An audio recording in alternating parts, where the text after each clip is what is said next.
తెలంగాణ రాష్ట్ర రోడ్డు రవాణా సంస్థ retired employees association state president Rajaiah ఆధ్వర్యంలో ర్యాలీ నిర్వహించడం జరిగింది. మాకు రావాల్సిన బకాయిలు వెంటనే చెల్లించాలని డిమాండ్ చేశారు.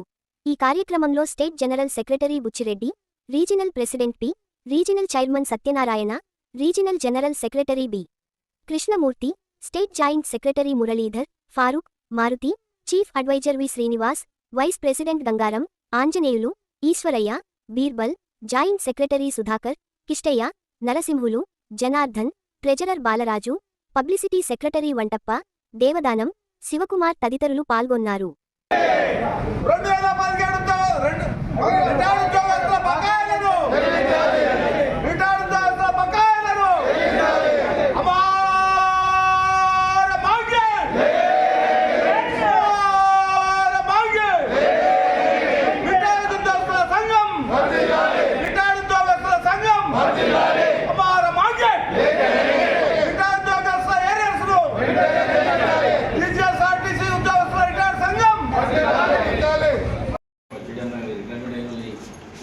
పెండింగ్ ఉన్నాయి ఉన్నా సార్, ఎందుకంటే నిరాగా అనుకుంటా మానేపోయి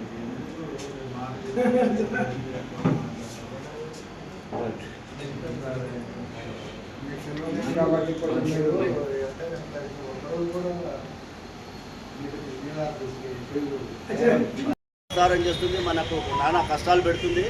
ఇప్పటికైనా మనకు చిన్న చిన్న జీతాలు బతకలేని పరిస్థితిలో ఉన్నాం. కాబట్టి ప్రభుత్వం వెంటనే మమ్మల్ని కంకరించి మమ్మల్ని ఆదుకొని మాకు ఉన్న బకాయిలను, పెండింగ్లో ఉన్న అన్ని ఏరియాస్ బకాయిలను మాకు వెంటనే చెల్లించాలని మీకు విజ్ఞప్తి చేస్తున్నాం. ఇకనైనా మా మీద దయతలించి ముఖ్యమంత్రి గారికి వేడుకుంటున్నాం ఈ సభాముఖంగా.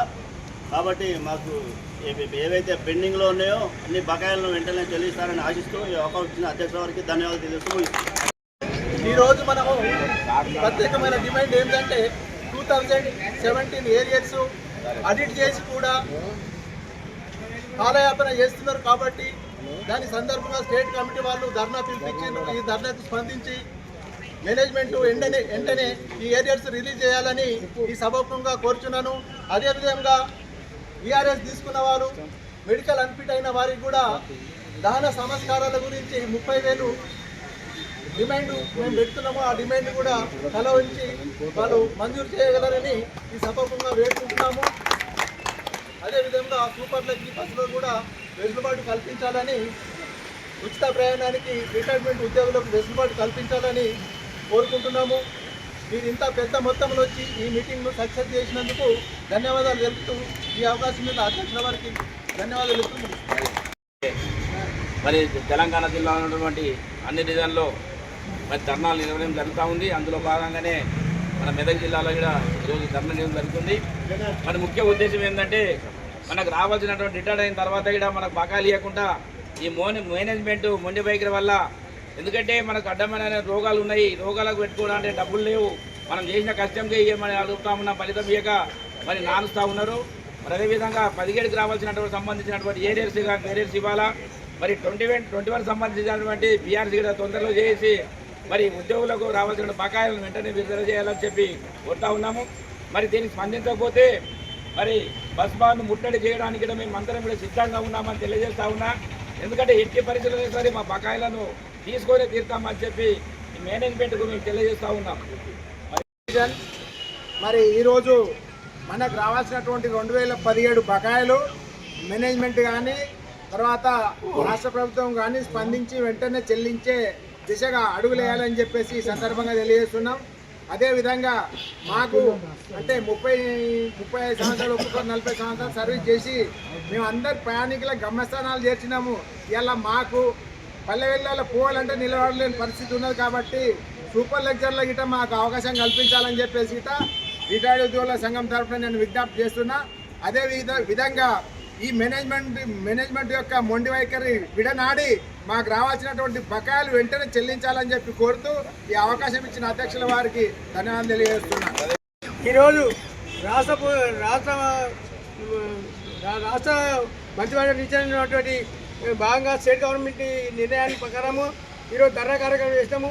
ఈ 2017 విషయంలో మేము మేనేజ్మెంట్కు నేను కోర్ కమిటీలో ఉన్నా కనుక నేను ఎండి గారికి 4-5 సార్లు పోయి మేము ఈ వినతి పత్రం ఇవ్వడం జరిగింది.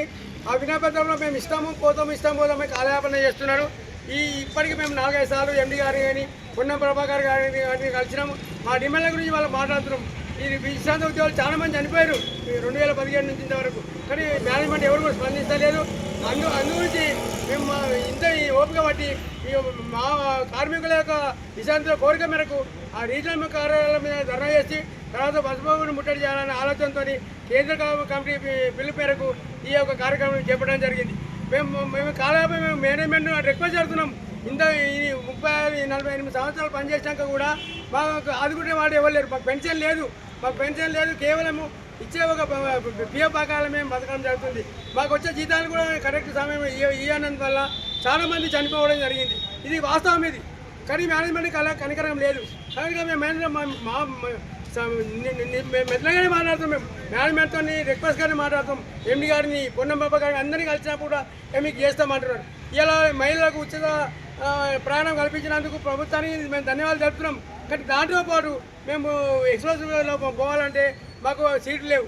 మేము బస్సుల్లో పోయినాము, ఏజ్ అయిపోయింది, మేము బస్సులో నిలబడే కౌరం లేదు. కౌరం మాకు డిలక్స్ లేవు. కనుక మాకు సూపర్ లగ్జర్లు భార్యాభర్తలకు ఇది ఎక్కువ కూడా అడుగుతలేము. అత్యాశ పోతాం, అందరినీ ఒకటే బస్సులో పోతాం అనలేము. కేవలం 2 ఫ్యామిలీలకు సూపర్ లగ్జర్ సౌకర్యం, ఫ్రీ సౌకర్యం కల్పించాలని కోరడం జరిగింది. అదేవిధంగా కారణాకలో ఎండి సత్యనారాయణ గారు ఉన్నప్పుడు 2 సంవత్సరాలకు 2 నెలల మెడిసిన్స్ ఇచ్చేది. ఇప్పుడు ఒక నెల మెడిసిన్ ఇస్తారు. ఆ మెడిసిన్స్ కూడా కరెక్ట్ ఇస్తలేరు. చదివినటువంటి మందులు ఇవ్వకుండా కాంబినేషన్ అని 1 గోళీకి 2 గోళీలు వేసుకోమని ఇస్తున్నారు. ఇది కూడా చాలా బాధాకరమైన విషయము. మేము మందులు కొనే స్థితిలో లేము. మేము మందులు డబ్బులు కట్టినాక కూడా మనం సరైనటువంటి మందులు ఇవ్వక మా యొక్క జీవితాలతో ఆడుకుంటున్నారు. కాగా మేము మేనేజ్మెంట్తో ఏమంటున్నాం, మాకు దారుణంగా ఉన్న మందుల సౌకర్యం కల్పించి 2 నెలలకు ఒకసారి ఇచ్చుకుంటూ నాణ్యమైన మందులు కల్పించాలని కోరుకోవడం జరుగుతుంది. అదేవిధంగా